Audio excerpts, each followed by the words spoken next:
From Bowling Green State University and the Institute for the Study of Culture and Society, this is BG Ideas. I'm going to show you this with a wonderful experiment. You're listening to the Big Ideas Podcast, a collaboration between the Institute for the Study of Culture and Society and the School of Media and Communication at Bowling Green State University. I'm Jolie Sheffer, Professor of English and American Culture Studies and the Director of ICS. As always, the opinions expressed on this podcast are those of the individuals involved and do not necessarily represent those of BGSU or its employees. Bowling Green State University and its campuses are situated in the Great Black Swamp and the Lower Great Lakes region. This land is the homeland of the Wyandot, Kickapoo, Miami, Potawatomi, Ottawa, and multiple other indigenous tribal nations present and past who were forcibly removed to and from the area. We recognize these historical and contemporary ties in our efforts towards decolonizing history, and we thank the indigenous individuals and communities who've been living and working on this land from time immemorial.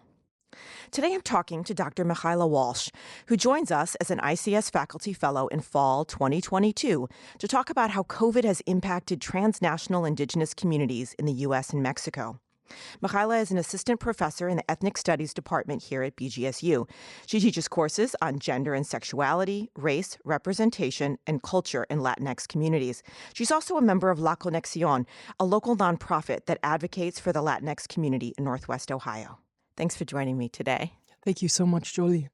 Could you start by describing the research that you've been working on during your fellowship semester? Absolutely.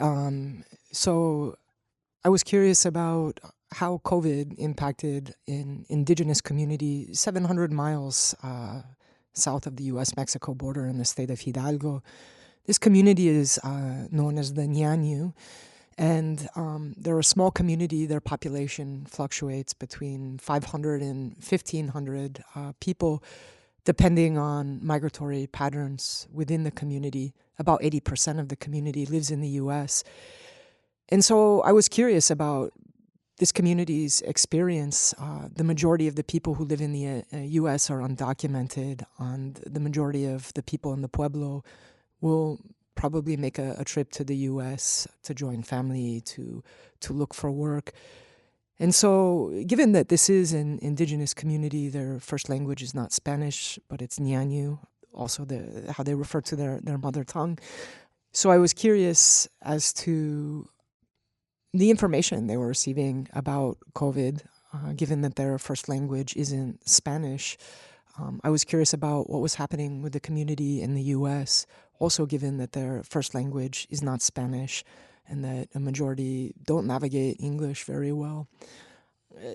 So I returned to this community that I lived in during my dissertation research.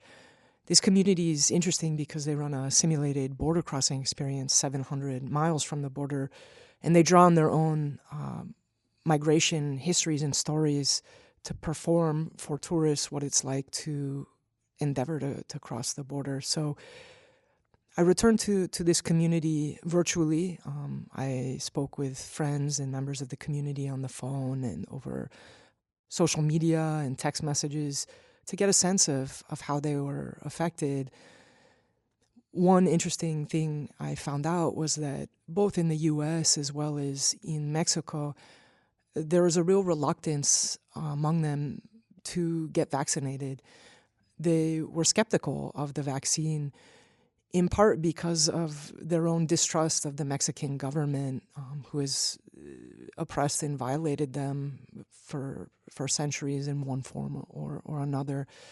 And so in part because of their distrust of the government and their fear that this would annihilate them, they chose not to vaccinate. Within the U.S., this community latched onto a conspiracy theory that these vaccines were ways of tracking them, that they were implants. And given that this community is undocumented, that fear is especially powerful for them. To be surveilled, to be tracked, could compromise their place in the U.S. or their non-place, rather. Similarly, given that migration is a rite of passage from this community into the U.S., the possibility of being traced or tracked would compromise their their chances of crossing. Another curious and kind of devastating fact was that while we in the US received rollouts of different vaccines in December of 2020, it wasn't until spring of this year that this community in central Mexico received vaccines. So given that they, hadn't had vaccines and that many were doing okay, though COVID did impact this community, many decided not to vaccinate if they hadn't become sick already. They feel there's no need to. Another interesting kind of component is that this is an evangelical Protestant community. This is a community where both within the pueblo as well as in the U.S., a real sense of community and identity is shared in temple. And this is a place where people go to pray, to seek divine intervention, to heal. And this is done through the laying of hands and through speaking in tongues and through song. And given that COVID is an airborne virus, it spread rapidly among the congregation. And actually one person who passed away from COVID was actually the pastor of the temple in Mexico. So this was another component that I found out that intrigued me about this community and what isn't being reported or talked about. Given this is an indigenous community, much of their narratives and experiences, not only in Mexico or the U.S. or globally, are muted. So I wanted to hear what wasn't being sounded. It's just so interesting because so many of these dimensions sound familiar in the U.S. The use of social media to spread misinformation and disinformation, that continues, right, even amongst communities that we might not expect it. But one of the things that you've talked about is that, this community also complicates, I think, American notions of how migration across the border works. I think the stories we tend to hear are these scary ones, but also about they're coming over permanently. And yet that is not, in fact, kind of the story of El Alberto, right? Could you talk to us a bit about the ways this community thinks about and makes their own attempts to control immigration and create stability across the border? Absolutely. So the pueblo where the Ñañu live is called El Alberto. And for the Ñañu, the real kind of exodus from their pueblo began following NAFTA, given this is a community, an agricultural community that, grows and sells and subsists on corn. Following NAFTA, the Mexican agricultural market was flooded with U.S. corn. And just to be clear, NAFTA is the North American Free Trade Agreement signed in the 90s under President Clinton. Yeah, signed in 1994. And the majority of people who were impacted by NAFTA were indigenous communities in Mexico. And so in the early 90s, the Ñañu began crossing the border without papers. They're undocumented.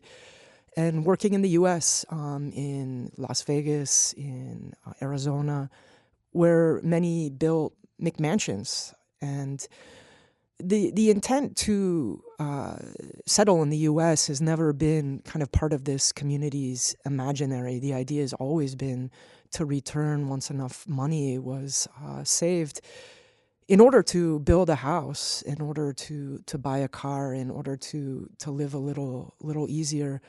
And so, interestingly, this community, the patterns of migration are recursive, and they traveled back to their pueblo with the blueprints of these buildings or these houses that they've built to build these kind of parallel homes in central Mexico, which is a little bizarre to see as you're walking through these pueblo roads. One unique aspect of this community is they have something known as faena, and faena is the community service that they're required to perform. This community service is in part designed to maintain the integrity of a migratory community. So every 7 years, they're required to perform between 1 to 3 years of unpaid community service, which requires their physical presence within the pueblo. And this is required of everyone who's over 18 and who isn't pursuing an education.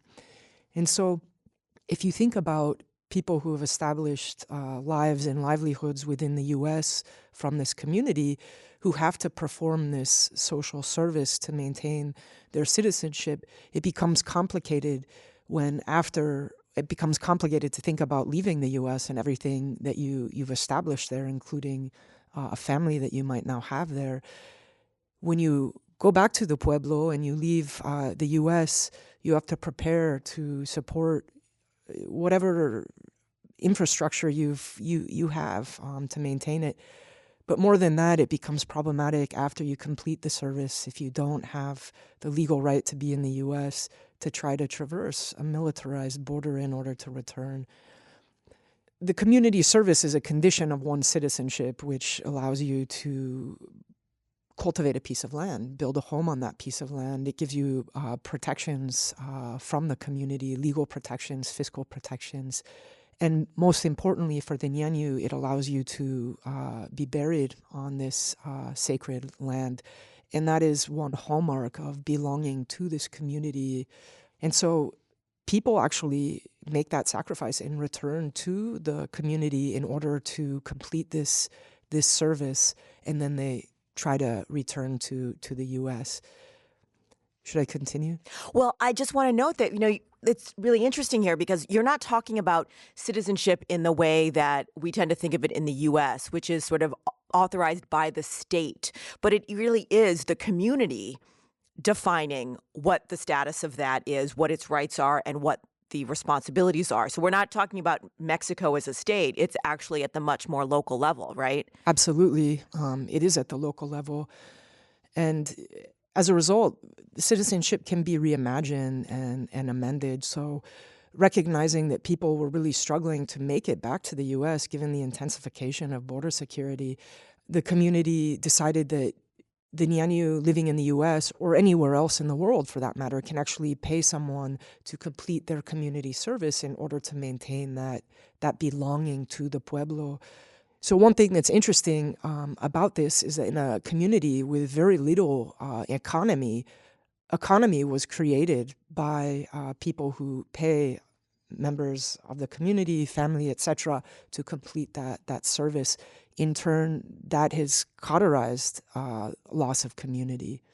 It's so interesting because I think that there's another way in which this community story complicates sort of existing narratives in that we also tend to think of these indigenous communities as somehow out of time and old-fashioned. And what you're describing are like really creative, modern responses to the conditions. Could you talk about some of the other ways that the community is, quite creative in adapting to these different challenges that might sort of complicate people's notions of what it means to be an indigenous community in a rural part of Mexico, 700 miles from the U.S. border? Absolutely. So this is a community that's known for their creativity, for their innovation, for their resilience. What they're most famous for is, right now, the Caminata Nocturna, which is a simulated border crossing experience that takes place across their ancestral lands.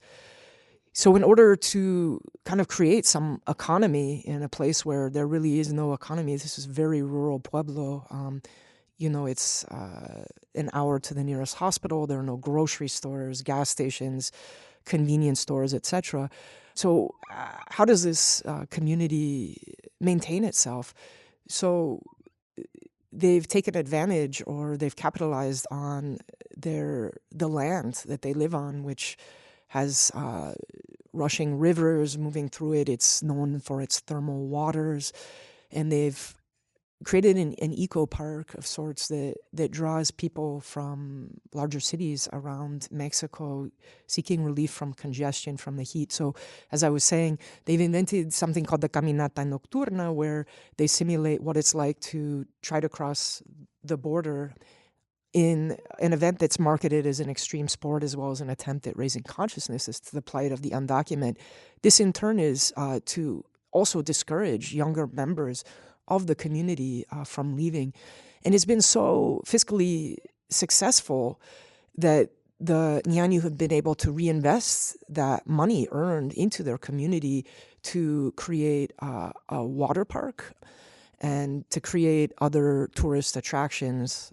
I mean, I think that's just fascinating, right? And you said how some of these, innovative programs were interrupted by COVID. And so that faena practice of now being able to sort of pay someone, that has been a response to COVID as well, as a way of injecting more capital into the community and the additional challenges to the border crossing? So what happened to this community during the pandemic, as with many, communities, tourism shut down. So the money that was coming in and sustaining this community collectively came to a halt. And in the U.S., just as hundreds of thousands of people lost their jobs, so many of the Ñañu also lost their jobs as a result. They could no longer pay faena. They could no longer complete their faena, or the question of how to maintain their citizenship became even more complicated because now they were required to return to the pueblo if they could no longer pay someone to complete that. This being a community that's very collective, that's very mutual or interdependent, what happened was many members of the community performed the community service, which is very labor intensive. It lasts 12 hours a day, 6 days a week. They did this service for free or for whatever could be offered, even if it was only a meal or a soda. But during this time as well, many Ñañu in the U.S., being enterprising, also started their own businesses in construction, in painting, in domestic capacities. In turn, they tried to help and buoy other members of their community. Mm. We're going to take a quick break. Thanks for listening to the Big Ideas podcast. Question. Answer. Discussion. If you are passionate about big ideas, consider sponsoring this program. To have your name or organization mentioned here, please contact us at ics@bgsu.edu. Hello and welcome back to the Big Ideas podcast. Today I'm talking with Dr. Michaela Walsh on how COVID has impacted transnational indigenous communities and the impact of borders within these communities. Can you talk to us a bit about the challenges and opportunities that scholars face when wanting to work with communities like the Ñañu, who may be small in number, remotely located, kind of across languages? Talk to us a bit about how you developed your own practice and any advice you might give to aspiring scholars. Thank you for that question. One thing that I'm troubled by in academia is how it can be almost extractivist. We're always in quest, it seems, for an article, a news story, something in order to bolster our own careers. And in that sense, the people who we write about or write on are exploited by us for our academic gains in our quest for tenure, for example. For me, this is troubling, and yet, as an aspiring scholar, I need to produce articles. And so my approach in terms of my own scholarship and research with this community has been a gentle one, and it's been a longitudinal one. I first arrived in El Alberto in 2007 or 2008. And here we are in 2022. This isn't a community that I entered and wrote a story about and then left. It's a community that I continue to return to. In this sense, my epistemological approach is embodied. It's one of proximity over objectivity, of what Dante Haraway calls a view from the body rather than a view from above. it also asks of us as academics an approach like this, that we listen, which requires that we be present and that we spend time with the people that we're trying to get to know and establish and cultivate friendships. That takes nurturing, it takes time, and it requires reciprocity. And so with this community, I've tried to be present and to be in touch, even when geographic distance kind of can forge or create greater distance. One other challenge, obviously, is language.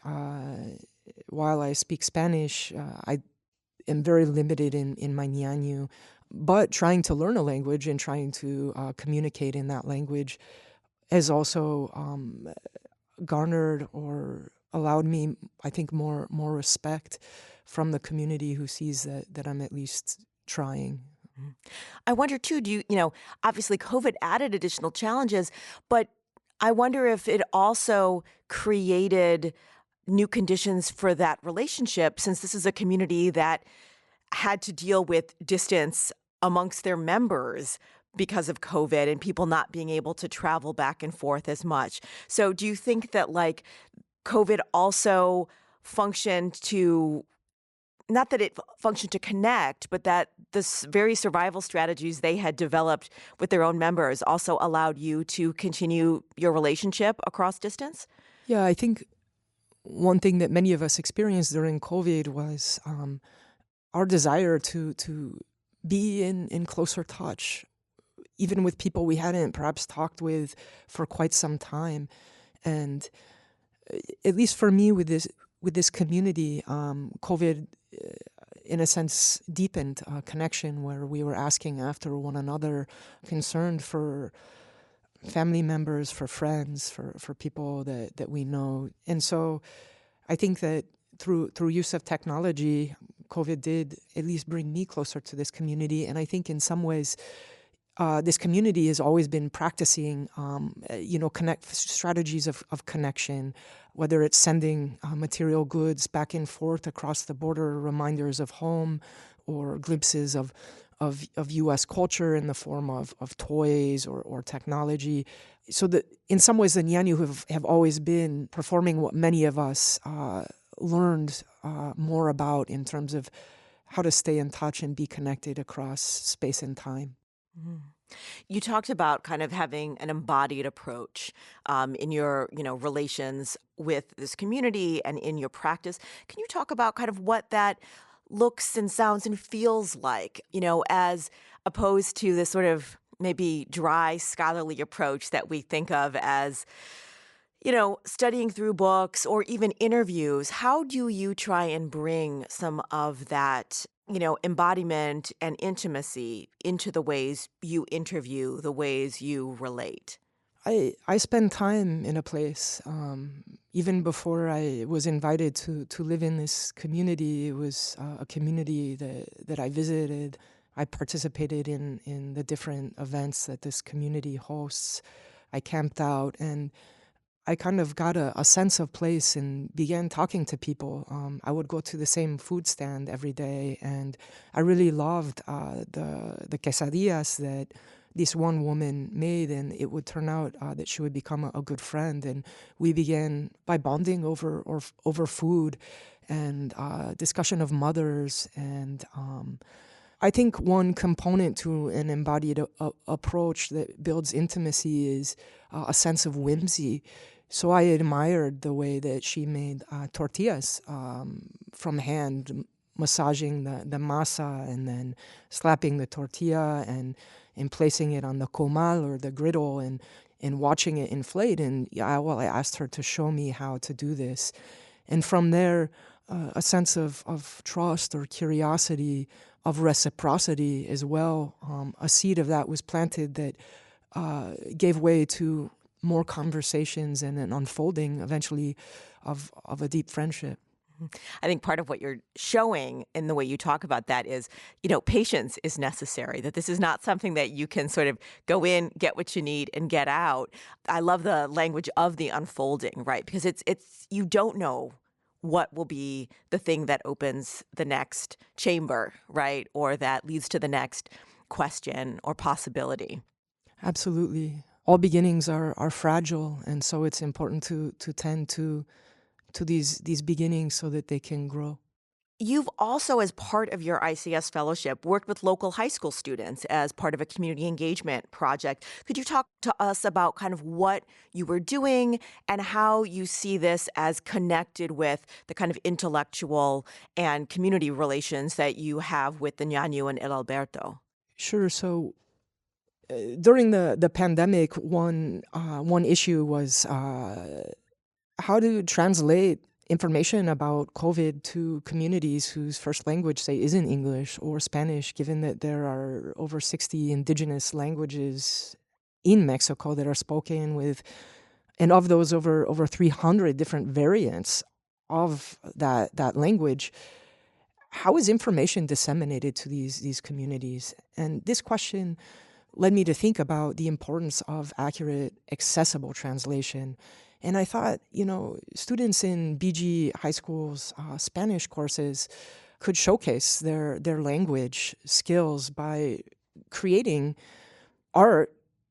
So I approached a Spanish teacher at BG High and asked if she would be interested in collaborating on a project where students could showcase their Spanish language skills as well as incorporate their artistic talents to create art that gave information about COVID, the importance of vaccinations, where to get vaccinated here in Bowling Green. There is a large Latinx population in Bowling Green, and so the idea was to create art and put it on display in public so that members of the community, members of the Latinx community could see bilingual messages that gave them important, accessible, not jargon-filled information about COVID.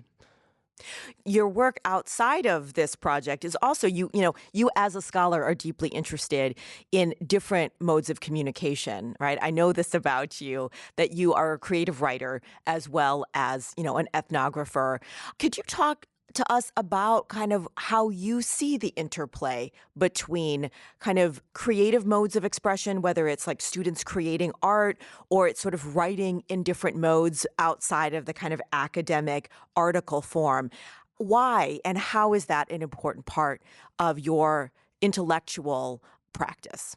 I think the art is very connective, and even within the classroom at BG High, it was amazing to see students collaborating, the intimacy of thinking together to try to imagine a piece of art that also utilizes language to communicate a message. So in terms of art, in some sense it transcends language. It's accessible in a very sensorial, emotive way. And to pair the visual with language, it makes it even more powerful. For me, the merging of the poetic with the political is very, very corporeal, very visceral, and my hope is to infuse my language with art in a sense, in order to communicate to a broader audience, which is what students at BG High were trying to do in showcasing their Spanish, English skills, as well as incorporating their artistic talents. That project also had other dimensions in which, beyond them creating the work, you also created opportunities for them to show that to the public. Could you talk about kind of some of those spaces that you connected them with to really make sure that those visuals were seen by more than just the students in that class? Absolutely. So the Wood County Public Library, actually, if you go down there today, you can see student art on display in the foyer that's used to enter the library. It's a pretty heavily trafficked area. And so students' artwork is on display in the public library, which also not only allows a broader public to see these creations, but hopefully it draws the students to the library in turn to check out books. So it's a place that celebrates language. Here we are showcasing language. And then the other event where student art will be displayed is at BGSU's Arts X, which is a celebration of art from within the university, but also the community at large. The idea is to bridge community and university. With this, students are excited to participate in Arts X, to come to BGSU and see a little glimpse of university life and to participate in this. So hopefully it also turns them on to this space as a place that maybe they'd consider taking a course at or pursuing a major. What advice do you have for students or for community members who want to support immigrant communities, perhaps locally, but maybe also those that, many of them may have transnational ties to Mexico or other countries? What are some of the ways you would recommend they get involved? That's a great question. I'm thinking here in BG, La Conexión is a tremendous resource, and you can find them on Facebook. You can find them at their website. So La Conexión would be a great start for people interested in advocating for the local Latinx community here in Northwest Ohio. The Northwest Immigrant Rights group is also a great resource, and they partner with La Conexión. But beyond that, I think looking around locally, reading the paper, turning into the news, looking for cultural events. The Sofia Quintero Art and Cultural Center in Toledo, Ohio is a wonderful place that hosts classes, cooking classes, dance classes, art classes, and to begin to, I guess, take an embodied approach to learning about a community, and then from there, I imagine, finding ways to connect deeper in a way that's more sustained. Is there anything else you would like to get to say before we conclude? I guess one thing this ICS fellowship, one thing that's wonderful about it, and one thing that's wonderful about it is I was able to connect with the Spanish teacher at BG High, and we have other kind of collaborations in the works. At BG, we create a Day of the Dead altar, and this is something that she also does with her students.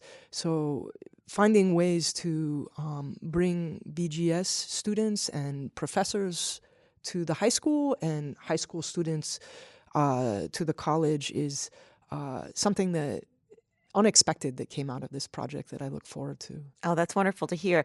I mean, that is very much a piece of kind of what we're hoping, right, is to sort of plant seeds of relationality. And, it's exciting to hear that those things are really flourishing and will sprout up in new directions, no doubt. In fact, after this talk, I'm actually going over to the high school because I brought back from Mexico candies for the students to share and enjoy.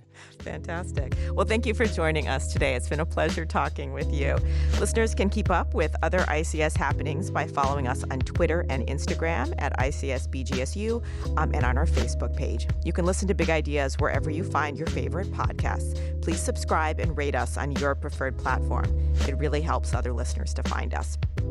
Our sound engineer for this episode was Marco Mendoza, with audio editing by Deanna McKeegan and Marco Mendoza.